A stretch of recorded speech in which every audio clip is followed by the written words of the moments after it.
Isang paalala, ang video na ito ay ayon lamang sa aking sariling pananaliksik. Hindi ko nais na pilitin ang sino man na maniwala sa videong inyong matutunghayan. Kung hindi kayo kumbinsido sa mga impormasyon at taliwas ang inyong paniniwala sa kaalamang aking ilalahad, maaari kayong gumawa ng sarili ninyong pagsisiyasat para sa inyong kakontentuhan. Ang videong ito ay gabay lamang sa mas malalim na kaalaman at pag-intindi at hindi gawa ng isang profesional. Naniniwala ako na malaya tayong magbigay ng opinyon at suhestyon bilang malayang mamamayan ng Pilipinas. Maraming salamat po.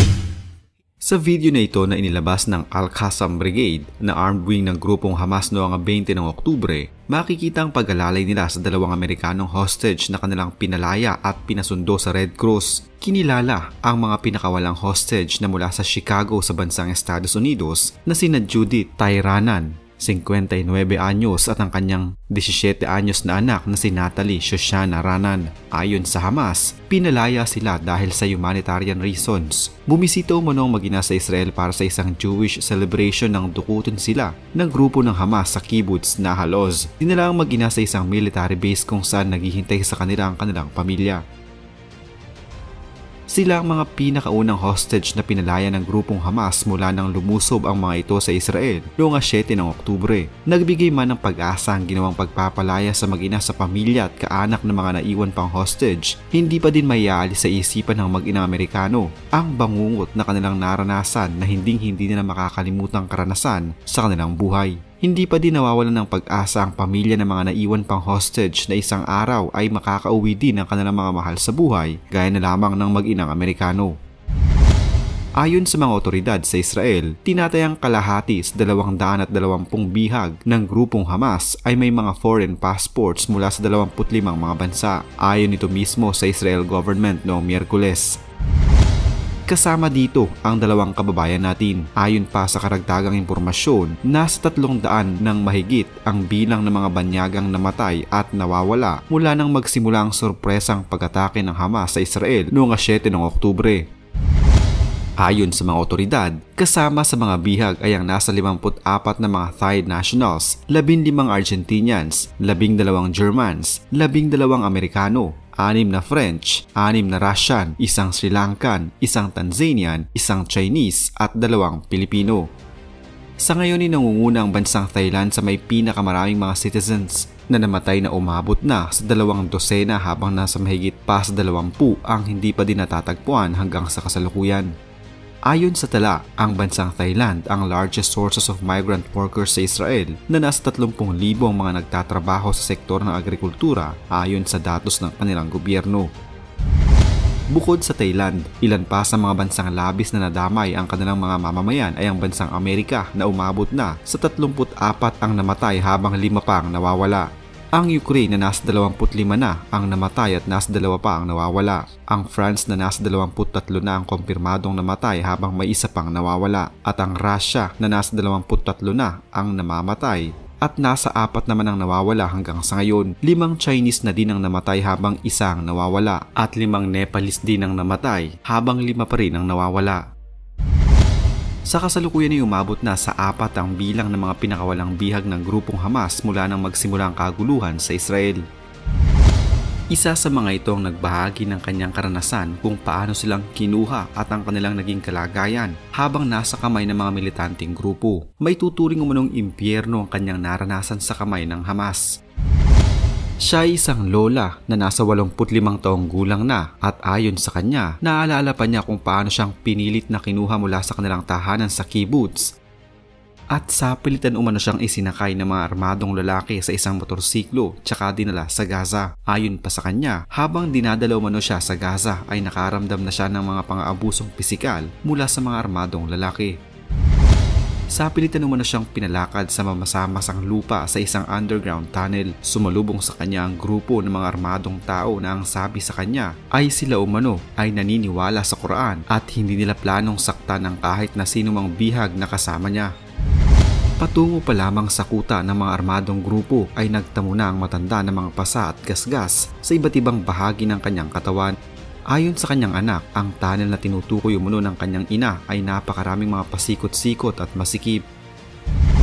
Sa pagdating ng matanda sa kuta ng mga militanteng grupo, dito na din nagsimula ang kanyang kakaibang karanasan. Una muna siyang isinama sa 25 pang mga bihag din hanggang sa dalhin siya sa isang grupo kung saan nasa 4 lamang sila na pawang mga taga-kibbutz. Ayon sa matandang babae, pinapatulog umano sila kasama ang iba pa sa mga matres sa sahig ng tunnel.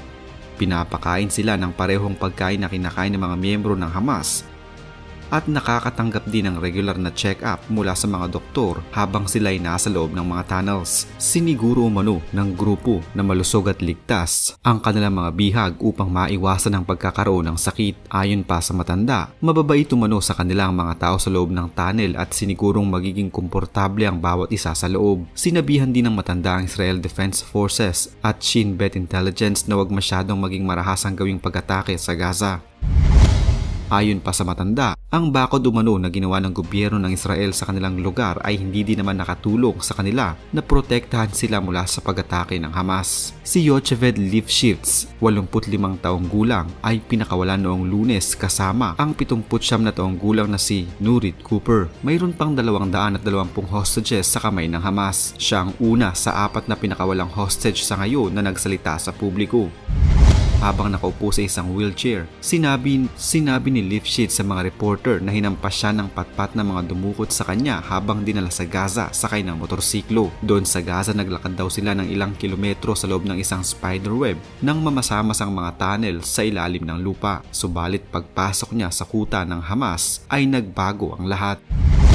Ang paglaya ng ilang mga bihag mula sa kamay ng militanteng grupo ay nagbibigay ng pag-asa sa pamilya at kaanak ng mga naiwan pang mga bihag. Subalit para sa Israel, ito ay isang malaking pressure sa kanila dahil sa mas humihigpit pa ang panawagan na dapat ay walang mapahamak sa mga bihag at siguruhin ang kaligtasan ng bawat isa. Marami din ang nananawagan na dapat pangunahan ng Israel ang pakikipag-usap sa kabilang panig na ligtas na pakawala ng mga bihag nito sa kabila ng mas lumalala pang gulo at pag-atake ng grupo ng Hamas. Subalit sa ngayon, ang kaligtasan ng paglaya sa mga bihag ng Hamas na dapat na siguruhin ng Israel ay napakakomplikado.